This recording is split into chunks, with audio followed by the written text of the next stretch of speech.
Welcome to medico counsellor. NMC के द्वारा release किया गया एक लेटेस्ट में एक पब्लिक नोटिस जो कि 19/10/2023 को रिलीज़ किया गया है, जिससे कि स्टूडेंट्स काफ़ी ज़्यादा परेशान हैं। इसके बारे में इस वीडियो में डिस्कशन करेंगे। सबसे पहले आप इसका पहला नंबर पैराग्राफ पढ़िए, जिसमें यहाँ पे बताया गया कि एनएमसी को इस बात की इन्फॉर्मेशन मिली कि जो यूजी एमबीबीएस काउंसलिंग है, चाहे फिर वो आपकी ऑनलाइन मोड से हो या फिर ऑफलाइन मोड की हो, जो भी एनएमसी का जो यहाँ पे डेट्स थी, कट ऑफ डेट थी जो कि 30 सितंबर थी, उसके बाद यहाँ पे कई स्टेट में काउंसलिंग कंडक्ट कराई गई। जैसे कि महाराष्ट्र में काउंसलिंग कंडक्ट कराएगी, बिहार में काउंसलिंग कंडक्ट कराएगी, वेस्ट बंगाल में काउंसलिंग कंडक्ट कराएगी। जैसे कि आप सभी को मालूम है, एनएमसी ने स्टेट एंड एमसीसी के लिए पूरा शेड्यूल रिलीज़ किया था कि 30 सितंबर तक कैसे भी करके आपको काउंसलिंग यहाँ पे पूरी करा लेनी है। बिहार की काउंसलिंग शुरुआत से ही आपकी डिले होती आई है, जिसकी वजह से स्टूडेंट्स को प्रॉब्लम फेस करनी पड़ी, ऑल इंडिया एंड स्टेट के स्टूडेंट्स को। फिर यहाँ पे कुछ चीज़ें एनएमसी ने यहाँ पे बताई हैं कि जो देखिए यहाँ पे सबसे पहले कि उन्होंने एनएमसी ने एक पूरा का पूरा जो है पब्लिक नोटिस यहाँ पे रिलीज़ किया था, जिसमें डेट जो है वो यहाँ पे बताई गई थी और फाइनल डेट 30 सितंबर आपकी बताई गई थी। फिर यहाँ पे जजमेंट, कुछ सुप्रीम कोर्ट के जो जजमेंट थे उसके बारे में यहाँ पे बताया गया। लेकिन फाइनली जो लास्ट में दो पॉइंट हैं जिनकी वजह से स्टूडेंट्स के मन में काफ़ी ज़्यादा प्रॉब्लम, परेशान स्टूडेंट्स यहाँ पे, कि जो यहाँ पे ऊपर जितने भी फैक्ट्स और जजमेंट जो है वो यहाँ पे मेंशन किए गए।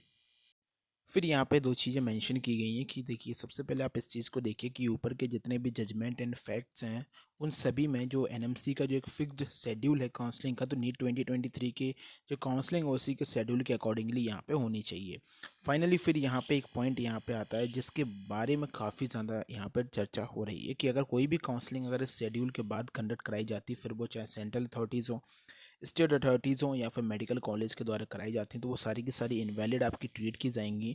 एंड स्टूडेंट्स अगर इनमें से किसी से भी काउंसलिंग में एडमिटेड हुए हैं 30 सितंबर के बाद, तो उनको इमीजिएटली जो है वो यहाँ पे डिस्चार्ज किया जाना चाहिए। देखिए, ये जो चीज़ है वो काफ़ी ज़्यादा शॉकिंग है, क्योंकि जो काउंसलिंग है वो आपकी बिल्कुल लेट हुई है। कई काफ़ी सारे स्टेट में काउंसलिंग लेट हुई है और यहाँ पे कुछ सीट्स नहीं है, काफ़ी ज़्यादा सीट्स हैं। जो यहाँ पे आप बिहार की बात करें तो बिहार में आपको मालूम है काफ़ी नंबर में जो है वो सीट्स जो है वो यहाँ पे, जिसकी काउंसलिंग 30 सितंबर के बाद हुई, रिजल्ट जो है वो यहाँ पे होल्ड पे हैं। काफ़ी सारी आपकी ऑल इंडिया की सीट्स भी जो है वो अभी भी वैकेंट हैं। मेरे ख्याल से ये सारी की सारी चीज़ें नहीं होनी चाहिए यहाँ पे। इस बार कोर्ट से या फिर कैसे भी करके एक ऑर्डर आने आने के बाद ये सारी की सारी चीज़ों को जल्द से जल्द कंप्लीट करना चाहिए। जितनी भी वैकेंट सीट उनको फिल किए, क्योंकि अगर उन सभी सीटों को इनवैलिड दे देते हैं तो बच्चों का काफ़ी ज़्यादा यहाँ पे नुकसान हो जाएगा और बच्चों का ही बहुत ज़्यादा नुकसान हो, क्योंकि स्टेट अथॉरिटीज़ इसमें आपके साथ में अगर आएगी तभी आपका बेनिफिट होगा। अगर इस चीज़ को स्ट्रिक्टली एनएमसी कहता है कि इस चीज़ को फॉलो कीजिए, क्योंकि यहाँ पे कोर्ट के भी ऑर्डर का जो है वो यहाँ पे जजमेंट यहाँ पे एनएमसी ने इस नोटिस में लगाया हुआ है। अगर ऐसी चीज़ होती है तो फिर यहाँ पे स्टेट अथॉरिटीज़ मोस्टली ही बच्चों के सपोर्ट में आई, क्योंकि इसमें बच्चों की कोई भी गलती नहीं है। काउंसलिंग में जो डिले है वो स्टेट की तरफ से हुआ है। एनएमसी जो नोटिस बिल्कुल लास्ट में रिलीज़ कर रहा है, जब स्टेट यहाँ पे काउंसलिंग शेड्यूल को फॉलो नहीं कर रहा था, काउंसलिंग शेड्यूल में डिले था, तब ये चीज़ एनएमसी को रखनी चाहिए थी कि आप लोग स्ट्रिक्टली इस चीज़ को फॉलो कीजिए, क्योंकि हम कट ऑफ डेट जो है अपनी नहीं बढ़ाने वाले हैं।